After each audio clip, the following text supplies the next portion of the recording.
Starting. Okay, so I just want to introduce Doug, who is going to talk to us about emergency preparedness, specifically around radio. I thought this was a particularly interesting topic at a time where we might all be thinking about preparedness or lack of being prepared, and the idea of radio as a real fundamental device using the electromagnetic spectrum with minimal dependencies is a pretty interesting thing when you're thinking about resilience. And so it's with that context that I welcome Doug and thank him. And Doug, would you do a little more introduction about your organization, what you do, and so on? Okay, just one minor correction.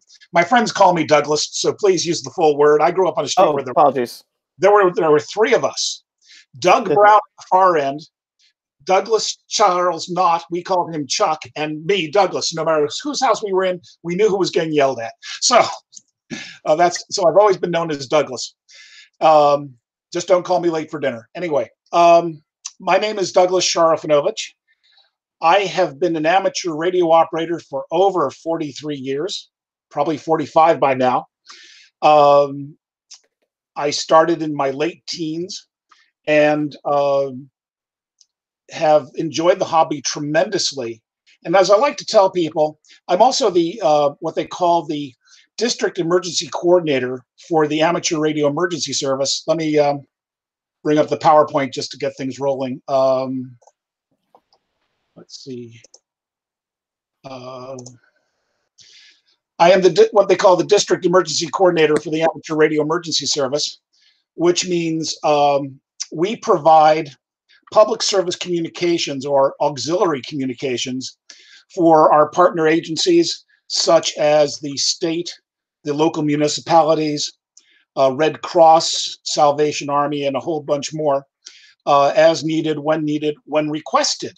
And that's the big thing, is we have to be requested to go out and help, except when, you know, all the chips are really down, then we just happen to be there.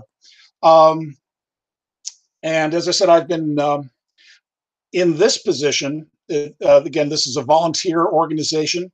It is a field operation of the amateur radio, the American Radio Relay League, which is the national organization for ham radio in the United States, and they're headquartered, among other places, which is wonderful for us. They're up in Newington, Connecticut.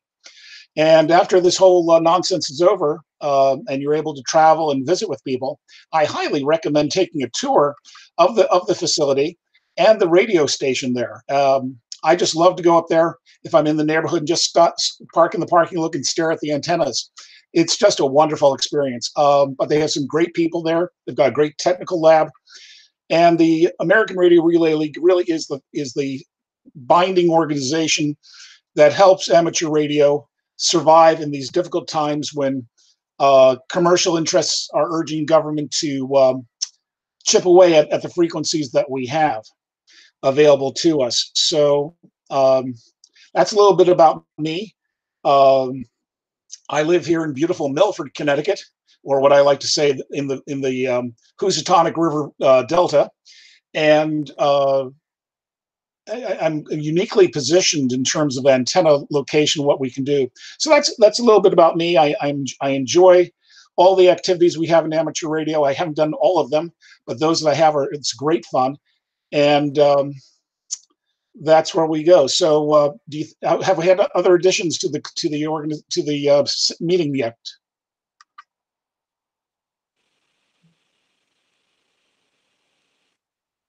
JR, have more people joined us, or shall I just continue? So, yeah, no folks have joined. I think you can go into the presentation, unless you, since it's a small group, if you want to do introductions, we can do that. Okay, I'll just go ahead, and then we'll take questions at the end. Yeah, sounds good. Or as we go along. So there we have it. So that gives you a good background about me. As I said, I started in my when I was, I guess, a senior in high school or just after.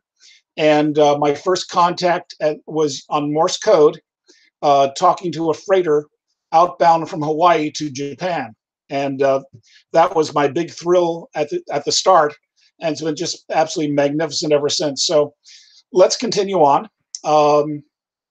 So we talk about me being responsible for the Connecticut section of Region 2. The Amateur Radio Emergency Service is a nationwide organization here in the United States, and the country is divided into 71 sections. Connecticut is its own section since it's so small. So let's go on. In fact, here's a map of... Doug, we're not seeing your presentation yet.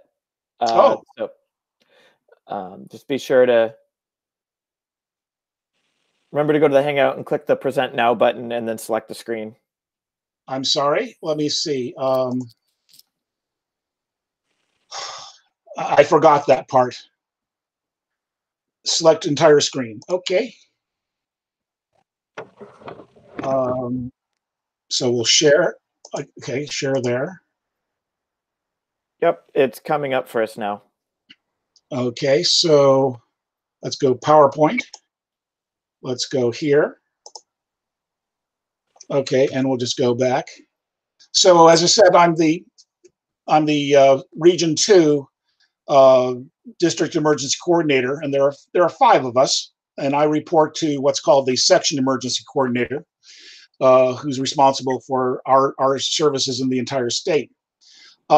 This is the state map. After 9/11, Connecticut decided to say we need to be little bit more better organized, because the county governments had basically disappeared in the late 20s, I believe, due to massive corruption, and they needed a way to organize the state into more cohesive individual units that made sense. Well, if you look at this map, it almost makes sense. Region 1 is that lower dog leg of Connecticut from Greenwich to Stratford. Region 2, this is the South Central, and for some reason they included Shelton, even though it's on the wrong side of the river. And Region 5 is directly above to the left. Region 3 is directly above Region 2, going straight to the Mass border, and Region 4 goes from Old Lyme to the Rhode Island border and north to Massachusetts.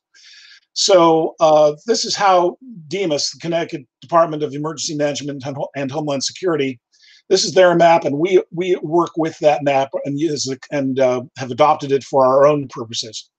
Now, let's see. What is ARES? Let's definition. The Amateur Radio Emergency Service, ARES, consists of Federal Communications Commission licensed radio operators, FCC licensed radio operators, who have voluntarily registered their personal qualifications and equipment with their local ARES leadership for communications duty in the public service when disaster strikes. And this is the key thing. You have to be a licensed amateur radio operator and willing to participate and be part of the team. The FCC Part 97 regulations regarding amateur radio service, subpart A, is, and this is the important part to know, is that when you get your amateur radio license, the FCC gives us all sorts of frequencies and bands and modes and ways to communicate, but there's always a hook, and the hook in this is right here. The basis and purpose. The rules and regulations of this part are designed to provide an amateur radio service having a fundamental purpose as expressed in the following principles. A, recognition and enhancement of the value of the amateur service to the public as a voluntary, non-commercial, that means we don't get any money for what we do, communication service, particularly with respect to providing emergency communications. And that is the thrust of everything we do here in ARES. We're there to provide emergency service, emergency communications. Now that has a bit of an awkwardness to it, because let's see. Let me just go back, because the emergency communications, I think we really should rename ourselves as providing disaster communications, because in today's world, a lot of the regular day-to-day emergencies are handled beautifully by existing structures in place. It's when you get to that point where a an emergency gets to that line and then jumps over and becomes a disaster. And that's when amateur radio comes out to play a needed role in helping government and local communities. So our served agencies include the Department of Emergency Management and Homeland Security, DEMAS, Connecticut municipal governments, towns and cities, what have you, the American Red Cross, public health organizations and hospitals, and other state and local agencies, also including things like Salvation Army and a few others. So hams get involved in different organizations that are willing to support and help provide communications as needed, as requested. You can't really be successful in ARES without training.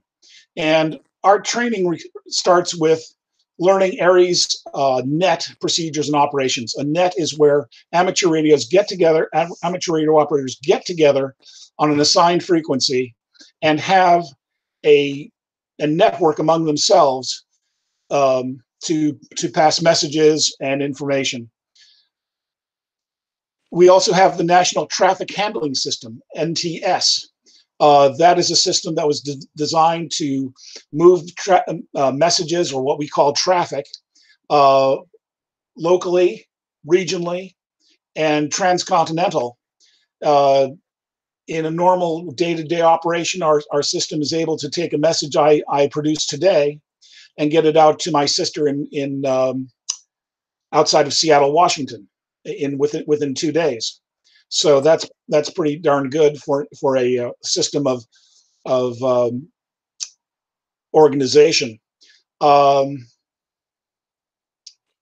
You also have to have training in the National Incident Management System, the FEMA NIMS program, and we require that our members take the base, what I call the Core 4, the Independent Course Study 100, 200, 700, and 800. For example, most firemen only do the 100 and 700, but we do more because we never know who we're going to be dealing with or what the requirements are going to be. So we need to have a bigger picture. Our members need to have a bigger picture of where they fit and how the emergency response, disaster response, is going to take place. On top of that, we also have advanced ICS, Independent Course System Training. And the American Radio Relay League, the ARRL, has public service communication courses, which are just top notch. And we also do training on specific topics such as data, digital communications, what's called near vertical incident system, antenna communications, and a few other things. So there's so much to do and so much to be prepared with, that these are critical training skills that people need to have. In fact, just yesterday, I've started a 3-day Tuesday, Wednesday, Thursday training schedule, and we worked on people learning how to be the net control station. So we'll be building basic blocks for the new people who have not had training or the experience they need to start becoming more comfortable in what they do. The worst thing you can do is throw somebody into the deep end who doesn't know how to swim, and that actually happened to me when I took on this position. I took on this position in late July of 2011. Someone please tell me if you remember what happened at the end of August, the 1st of September, 2011. Anybody remember that far back? No, I don't recall. Okay, well, that was Hurricane Irene came to visit, and that knocked out power for a whole bunch of people, created a lot of problems, and I actually spent I kissed my wife goodbye and packed up my car with all my camping equipment and radio gear and headed up to the public safety building on just off 91 on Country Club Road, and camped out there for 3 days. So providing communications to and from the state, at the state level, at the regional level, to the 30 towns in Region 2. Let's set the scene. But this is a great quote I learned from a flight instructor, Fred, and he said, "Mother Nature is a witch," with a silent B. And as a private pilot with an instrument rating, you take these words to heart. Let's talk about the storms that come through. Hurricane Katrina, Category 3 in 2005. That wiped out, that whole area, New Orleans, Mississippi. We sent down teams of volunteers, and one fellow was directed to go to a church. And when he got there, he couldn't find the church. He couldn't find the signs for the intersection. It was all rubble. Let's see, Hurricane Irene, as I just mentioned, end of August into September. That hit pretty hard here in Milford. In fact, our house was without power for 4 days because it took them that long to figure out, oh, look, a tree is hanging, brought down wires over a major thoroughfare side road. So they didn't get to us because as I said, I live on the edge of the town facing Stratford and the Housatonic River. But again, being prepared, we had a generator, we had stored fuel, life is good. And we're campers, we're actually kayak campers. So no big deal. Then the hurricane or superstorm Sandy came through and hit Connecticut as a tropical storm. October. Oh, I forgot to mention that. Let's go back a little bit. Okay, Hurricane Irene. Let's call that September 1st. What happened 30 days later? Anybody remember? Well, I'll give you the answer. It's a snowtober. When the snow came and there were still leaves on the trees, and basically any place north of Wallingford or Meriden was out of power for weeks. If you looked at the power outage maps for Middletown, the entire city was black. I mean, they were out. And West Hartford was out for weeks and what have you. So it wasn't a fun time. So I take the job in late July. Irene hits at the end of August. 30 days later, October 5th, a Saturday, we're actually running a drill, an Aries drill, statewide drill called a simulated emergency test. And I'm on the top of a hill, an old Nike site in Milford, in my car, running operations from the driver's seat of my car.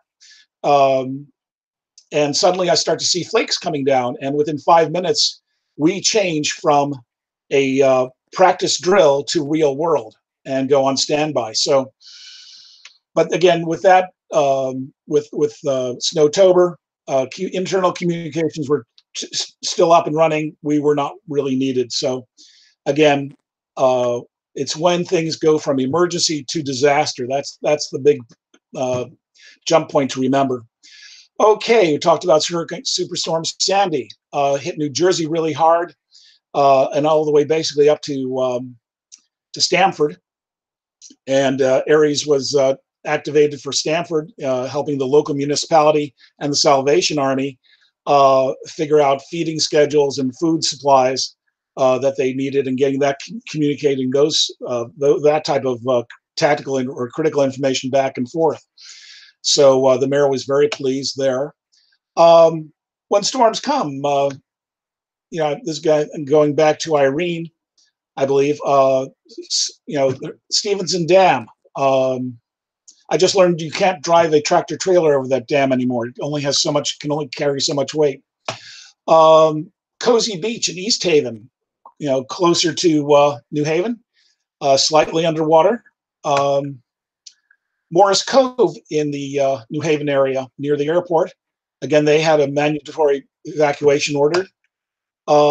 Milford in the Woodmont area, great storm hitting through and affecting many households for several years, while they figured out how to get funding to raise the foundations. And Fairfield, this is one of my favorite shots. A house completely, well, there goes the day room, and water hitting it so hard. So the Wyndham Jewett area in eastern Connecticut, I think there's going to be no school today. When storms hit, hurricanes, trees come down, damage homes, make them unlivable. Shelters spring up, and they need communication services. And these are the folks who said, "Sorry, honey, you can't find a hotel room." Trees and wires down. It's power line fires as a result. That's actually in New Haven, I believe. And up in Killington, Vermont, you can see what it did to the roads, with floods coming right through. So, so I'm just saying the picture for the sort of situations that we do very well with. It's when the natural disasters come by that we can spring into action. You're not going to see us out in this type of setting, the current unpleasantness, because communication systems are up and running sufficiently well. So we are not needed at this time. Why Aries? Mantra number one: everything works until it doesn't. And this was told to me by Frank Kiernan, who at the time was the chair of the communications group within Connecticut Demas Region 2. And I said, he said, "Douglas," I introduced myself. And he said, "I'm glad you're here. Let me tell you why we need you. It's because everything works until it doesn't." And unfortunately, most emergency services and municipalities don't know this fact. For them, everything has always worked. And suddenly, when the lights go out and nothing works, they wonder how they're going to get the job done. And that's where we come into play. Let's see. As I say, there are only two reasons why Aries is requested to be activated. We do not self-deploy. A request must come from the local emergency management director or the Demas regional area coordinator for us to be asked to come out to help and play. Number one is when regular communication systems fail. Here in Connecticut, they don't typically do that. And number two, when regular communication systems are overloaded. This can happen at the drop of a hat. For example, I think it was 8 years ago, I was at Costco in Milford and learned that a power outage had started in upper New York City into Westchester County and came right up the coastline. And suddenly the lights went out in Costco. And the first thing I did was I flipped open my cell phone. I had a flip phone at the time. And I called my wife saying, "Hey, Marge, guess what? We're out of power. With the lights went out at Costco, nothing's working." And everybody else did the same thing. So there was no way to get a dial tone or a connection because the system had become overloaded. As you know, each cell site is designed to carry a certain number of peak calls per hour, per minute, whatever. And once that is exceeded, the system goes tilt. So that's where amateur radio can come into play, because we are not tied in to a hardened system. We can just throw up an antenna and operate. Typical communications sequence, failure sequence, and I think this is important to keep in the back of your mind in terms of natural disasters. Number one, the first thing that goes out is power. And subsequent to that, you have a false emergency because the cell phones go out, and that's really a temporary thing until they get their act back together again. Next is your local telephone lines go out, the old hard copper lines, and finally, with the fax services,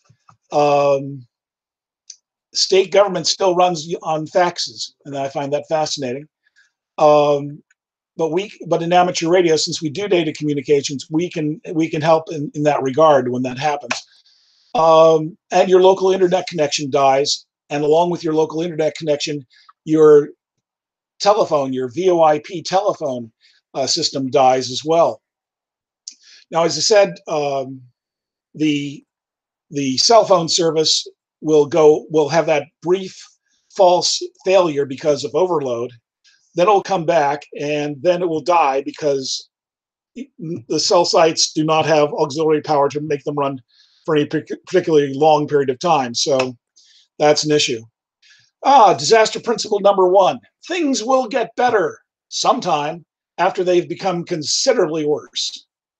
And this was adapted from a lieutenant in a California police department. And when you think about it, that's very true. You're seeing it right now.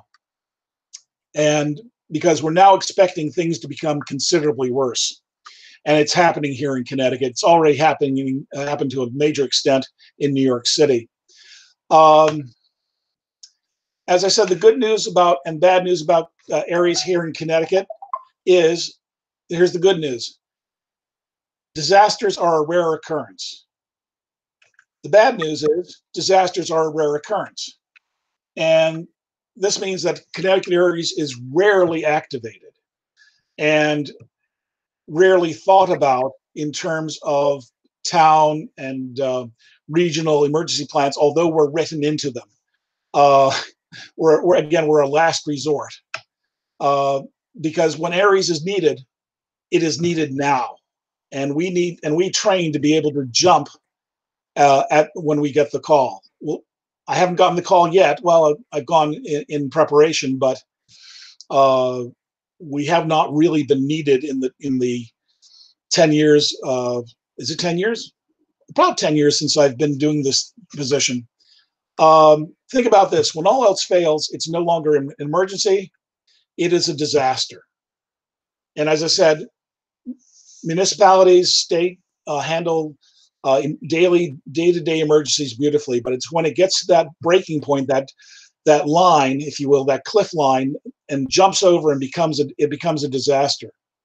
And this is when all our time that's invested in study courses, live training, public service events, field drills and exercises, and using our Go equipment really pays off and helps us to be the good communicators that we need to be out in the field. Again, we're not professionals, but we try to pray because professionals get paid for what they do. But we provide a professional level service. Examples of equipment in Aries. A great place to start is with the little handy talkie, the walkie-talkie, if you will, that you see on the left.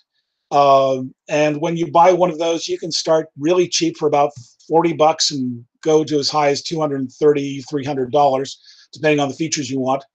But you'll realize that radio is limited to line of sight communications, and it only has low power, and its antenna is misnamed. It's not an antenna so much as it is an attenuator. It keeps the signals from going out. That's a bad joke, but it's effectively true.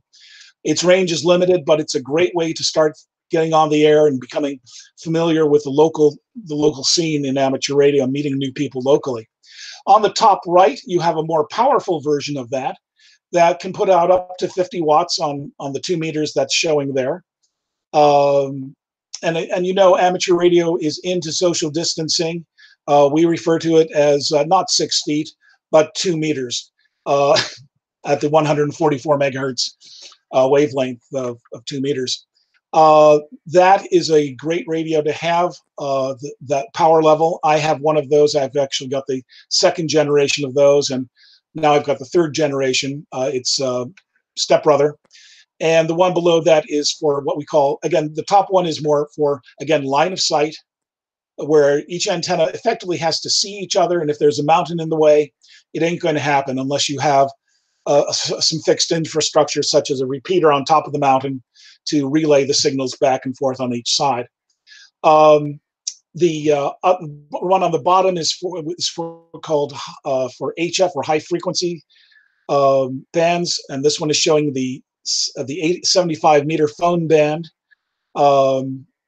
so that you can do long distance or even just regional communications depending on your antenna. If you'll remember, I talked about that NVIS, near vertical incidence system antenna, and that's where we're able to communicate within a 300-mile radius, which does very nicely when you think in terms of the state and the Northeast region.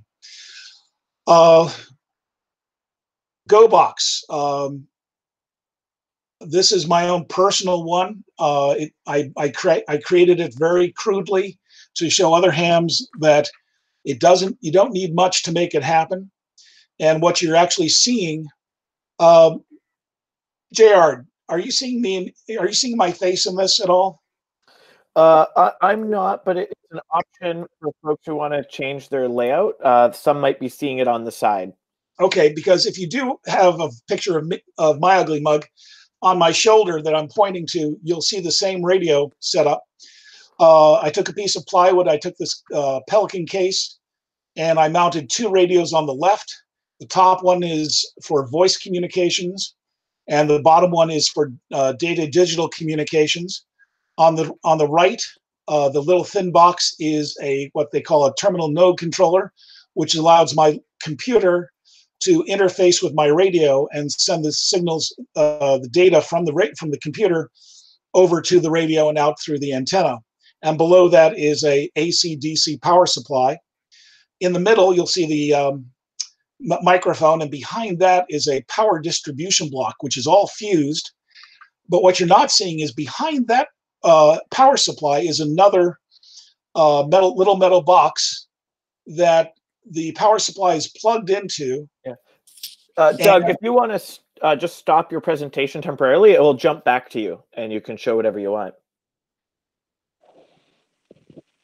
Okay.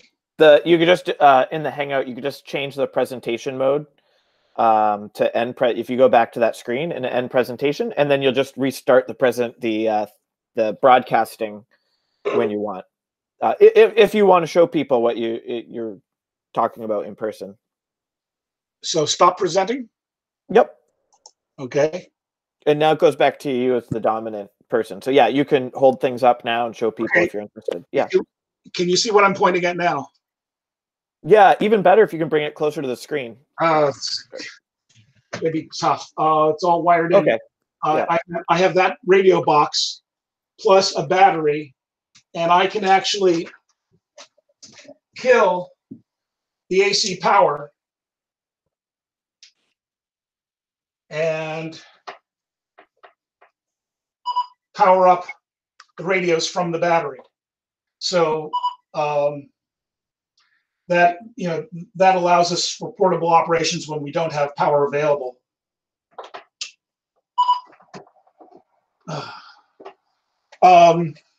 Sorry about that. I didn't think about the range of the camera. And I have a very small notebook, or whatever they called them before that, the smaller versions, plus some other paraphernalia. Let's go back to the presentation. Click on that. Share.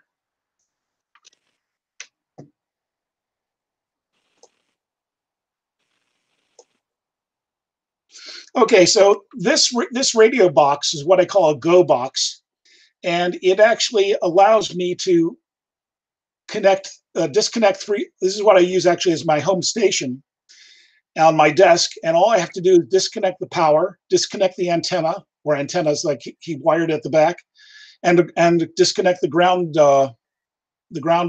line. So 3 wires, wrap it all up, close it, and I'm ready to go. No muss, no fuss.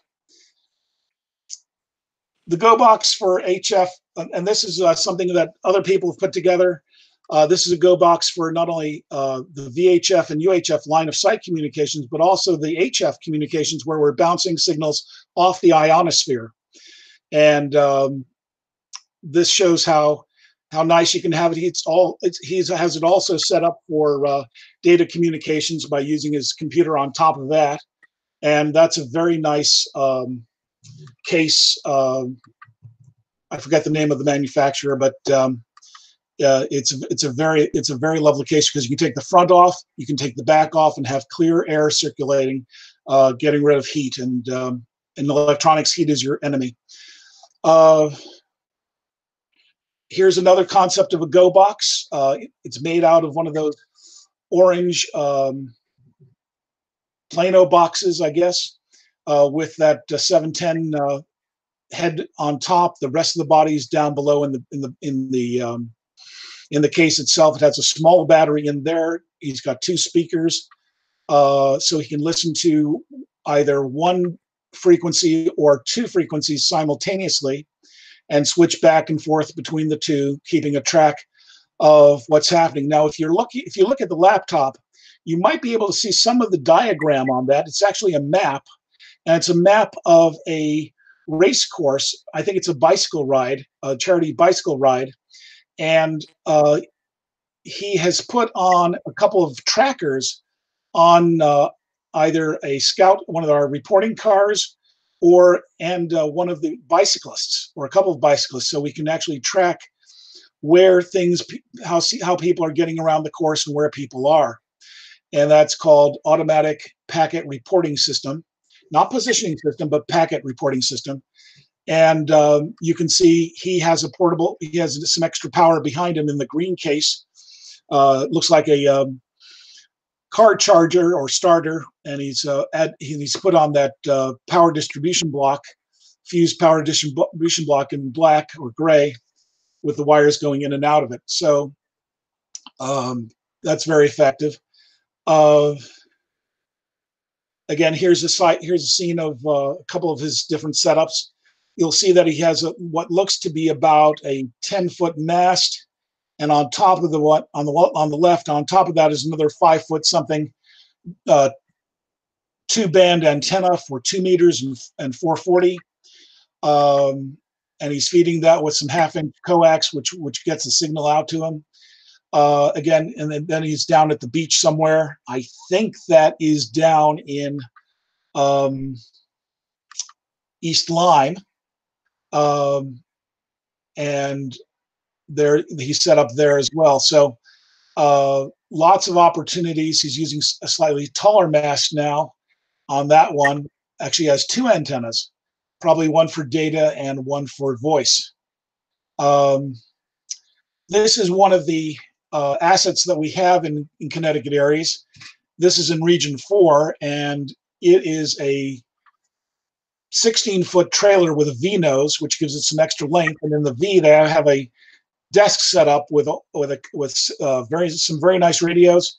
And on the wall facing us, there are positions for 3 operators to be there. I've used this trailer frequently for various radio communications for charity bike rides and what have you over the years. I've been the main net operator there. And as we like to say, when all else fails, amateur radio works.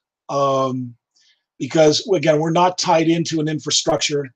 In the high-tech world, high-tech communications world, all it takes is one bottleneck, one point of failure, and it's over.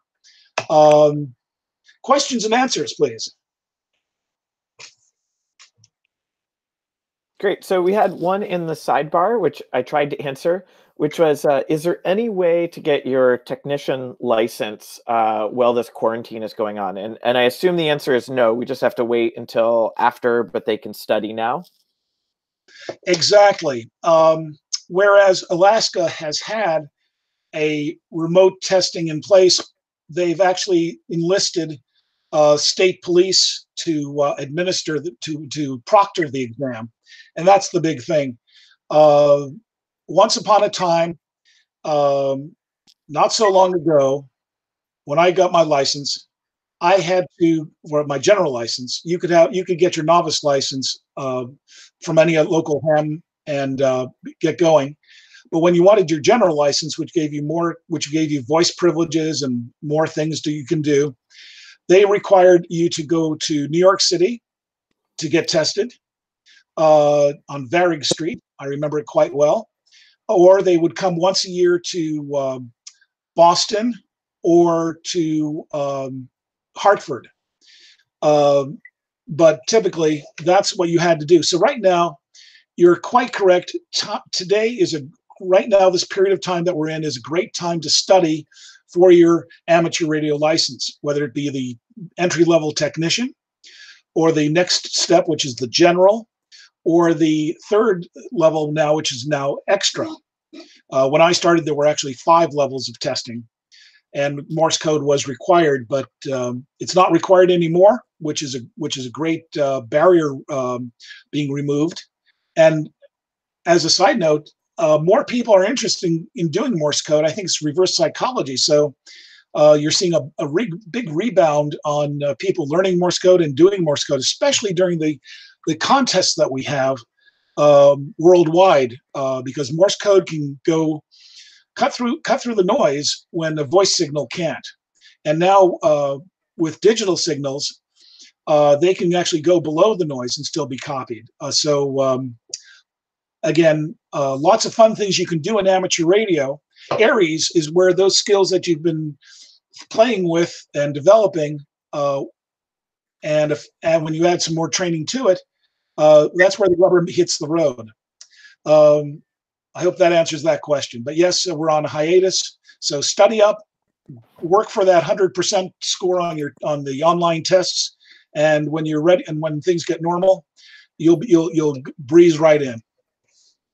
Yeah, for those interested, Rich and Brenda, when we return to being able to be together, we'll likely be hosting a class. The plan was to have some sessions where you can get your license. So stay tuned and let myself or Rich or Brenda know you're interested. Other questions? Anyone? What did you mean by data goes below the noise?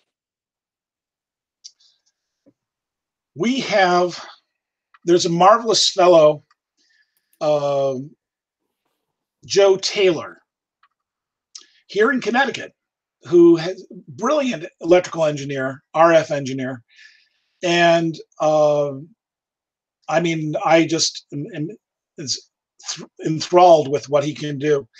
Anyway, he has developed, along with a team that he put together, some protocols where the data can actually be sent on less power because it's so focused, and go further.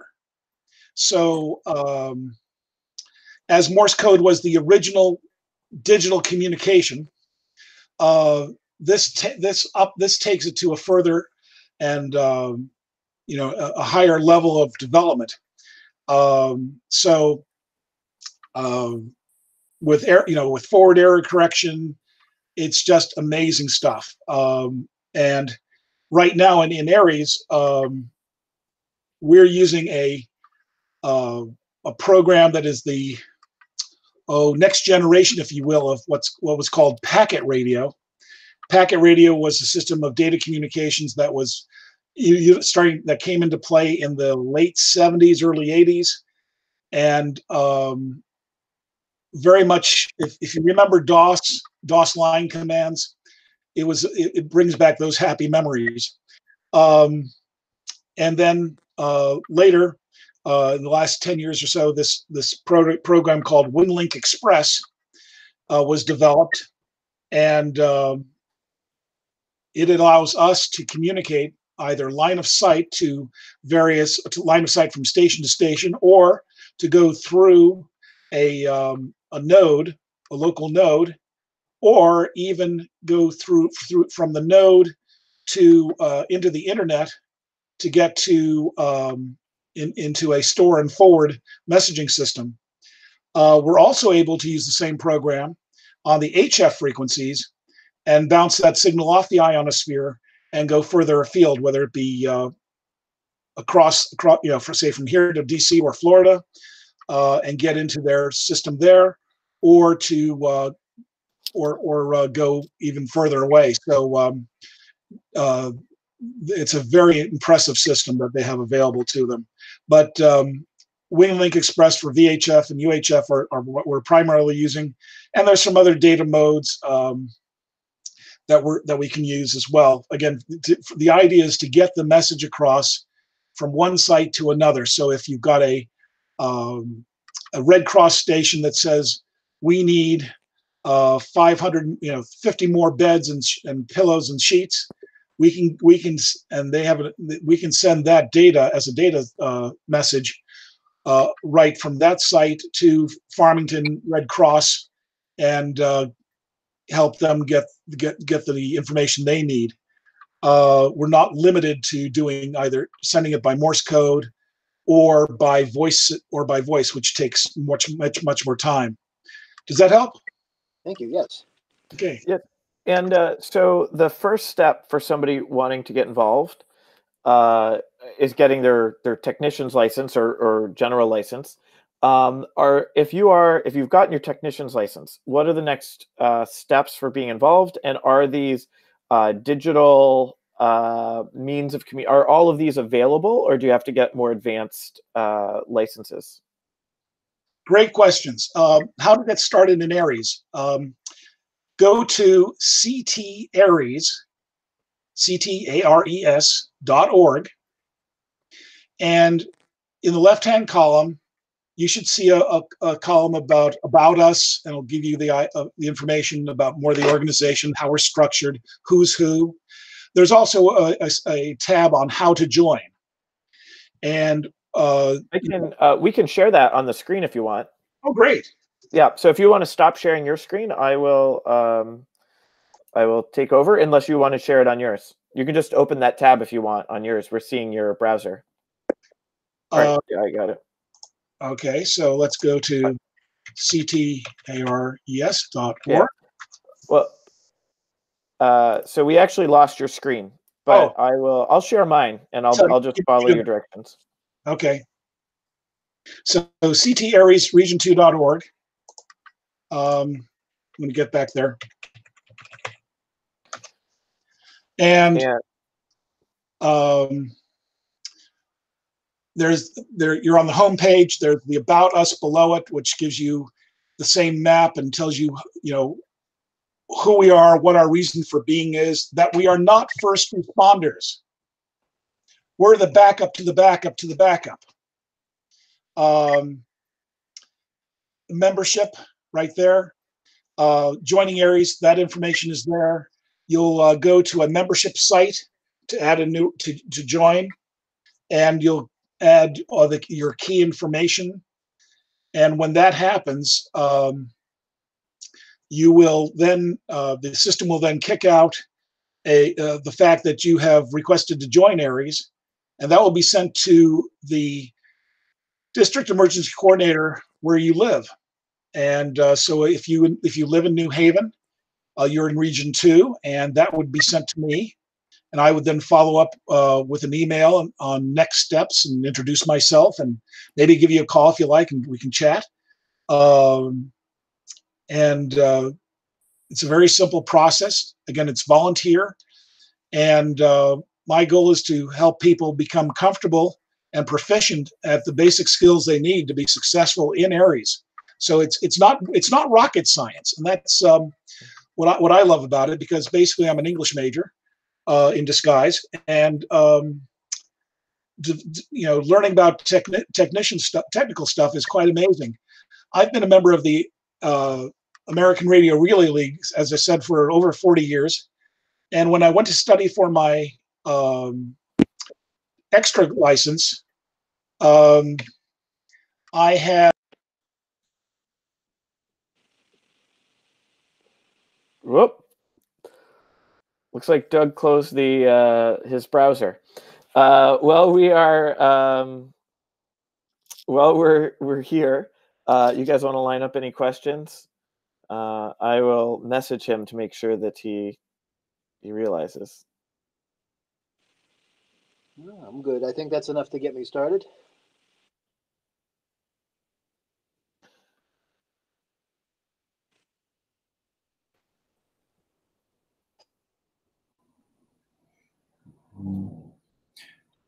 Rich and Brenda, would you guys be willing to give me a video tutorial on how to use the radio bench setup after this?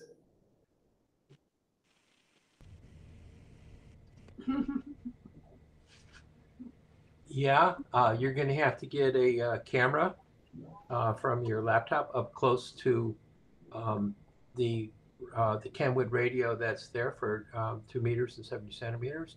You bring your camera up close so I can see what buttons you have available and what the screen is saying. I walk you through it. I love it. Great. All right. Well, I think we're at the conclusion, maybe a little more abruptly than planned.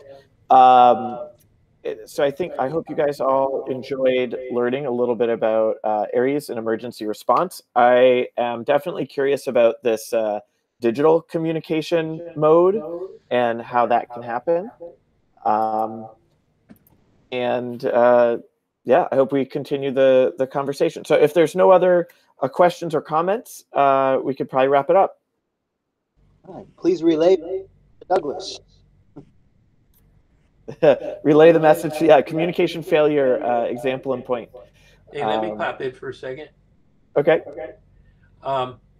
So every night this week, I think, Brenda, tell me if I've got this right, at like 4 o'clock, Douglas is doing a Aries training session for how to function on a network.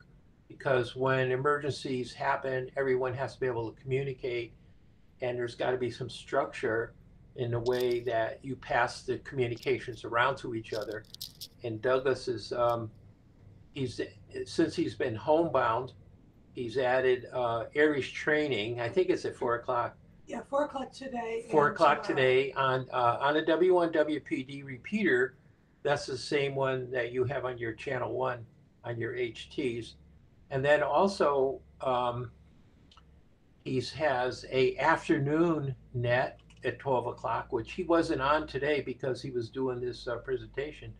But he has what he's calling a lunchtime rag chew, which is a network. It's very simple, a simple network. And everybody locally can tune in and chat and get used to living on a network and communicating with each other. Brenda will be operating a net tonight on the W1 WPD repeater. That 442.5 megahertz repeater is probably the most popular repeater. There's about 15 repeaters in our area, but that is like the one where all the Aries stuff is happening there, and all the clubs use it, and general calling. It's just a great one. You should always be listening to that repeater. Anyway, I'll turn this back over to you, JR. Take it away. All right. I think I am getting an echo, so I'll just mute some folks here. But I think that answers some basic questions. And if people are interested, we should talk on Slack to decide what's next. And if somebody wants to try and figure out this digital communication, I think it would be really cool to receive an email or a text message through radio and see how far we can get that to go. So with that, I think we can end. If anybody wants to chat after, you can stay on and hang out, but I'll end the recording.